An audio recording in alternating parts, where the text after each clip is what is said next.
Uhum. Que é a página 12, 11 e 12. Então vamos lá. Estudar uma única visão de futuro é tão perigoso quanto não estudar nenhuma. Ou você fica cego pela ignorância ou pela doutrinação. Quem assume uma única visão de futuro está, em suma, se deixando colonizar por outra mente.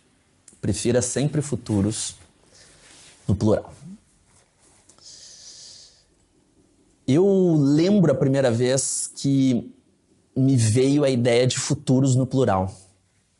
Eu estava em Palo Alto, no Institute for the Future, e tive uma conversa com uma participante do programa que eu estava fazendo sobre a importância de futuros em todas as disciplinas da universidade. Que essa devia ser uma cadeira, um grupo de cadeiras em todos os cursos, porque futuros não é uma vertical, ele é uma transversal. E esse pensamento mexeu muito comigo. Eu saí muito dessa ideia de futuro como um silo, que era algo, inclusive, que eu criticava nos outros mercados, e passei a enxergar esses múltiplos futuros se desdobrando de formas diferentes em muitos lugares.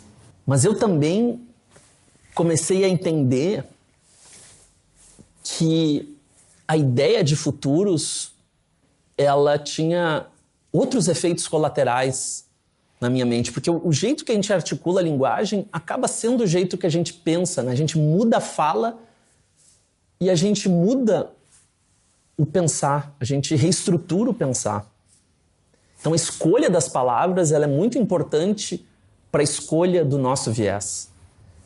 E eu me dei conta de que futuro no singular, ele trazia uma visão mais determinística, mais fatalística da vida.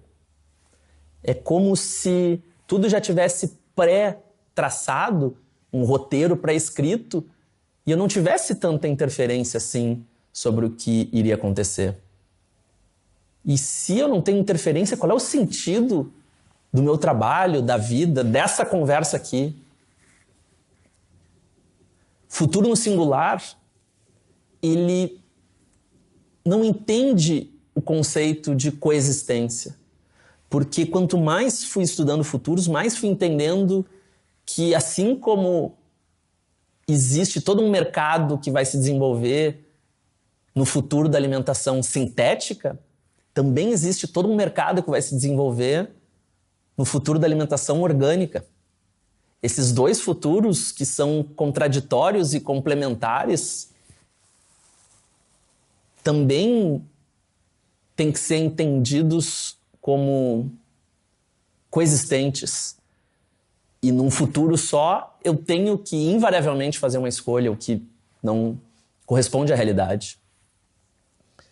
Futuro no singular, ele desidrata todo esse universo tão importante que a gente fala, né, de diversidade e inclusão. Quando tem um único futuro, quem está decidindo esse futuro? Aquele filme Coringa traz um trecho que mexeu muito comigo. Em determinado momento, o Joaquin Phoenix está dando uma entrevista no talk show do Robert De Niro e ele diz, né, com as suas palavras, quem decide o que é engraçado? Quem decide o que é futuro? Se um pensador isoladamente decide o que é futuro, se uma pensadora decide isoladamente o que é futuro, a gente torna a conversa uma colonização das nossas mentes, né? Como se essa ideia fosse ao nosso cérebro, tomasse o nosso cérebro, e ela, de certa forma, se torna uma profecia autorrealizável, porque ao acreditar nesse guru, eu executo o futuro que esse guru me disse, e uma vez que esse futuro se torna realidade, ele vai dizer, não falei? Então, se a gente quer mais gente na conversa, precisa ser futuros no plural. E uma vez que a gente se conectou à ideia de Futures Literacy, que não é Future Literacy, é Futures Literacy, fez mais sentido ainda. Eu me lembro disso ficar muito presente para mim, assim, a partir de 2015. E, na prática, foi também uma feliz coincidência, ou não, tudo isso ter acontecido quando eu estava no Institute for the Future. Porque a minha trajetória começou muito ligado à Singularity. Acho que não é segredo para ninguém. Mas muitas pessoas que fizeram uma trajetória semelhante à minha começaram e encerraram esse ciclo na Singularity. E eu entendi que a Singularity era só um dos muitos futuros possíveis, com os seus prós e contras, com os seus lados interessantes e outros com os quais eu não me identificava. Então, houve uma jornada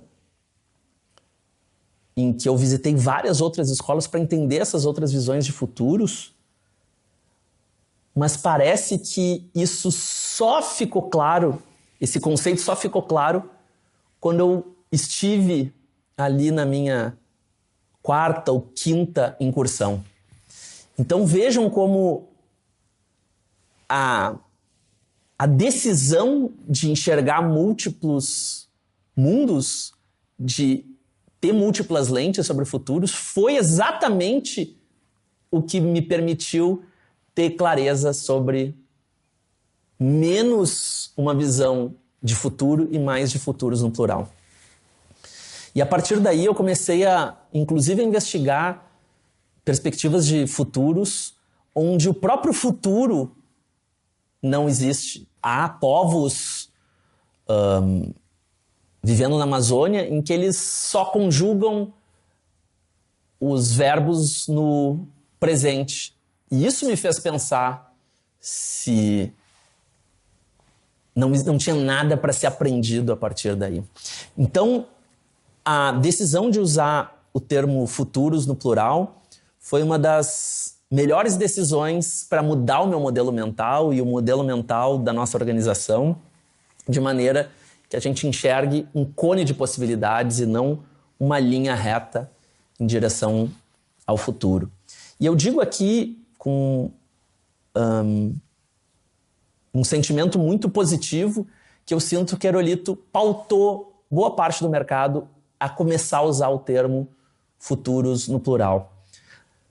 Há bem pouco tempo atrás eu via nos encontros em que eu sou convidado, aos congressos, às palestras, aos simpósios, muita gente usando o termo futuro, futuro, futuro. E nas últimas edições eu sinto muito mais gente falando futuros, futuros, futuros. Tenho certeza que a gente tem alguma influência em cima disso e me traz uma sensação muito boa imaginar que tem mais gente participando dessa conversa. Porque se tem mais gente participando dessa conversa, talvez sejam futuros no plural. Tá? Foi.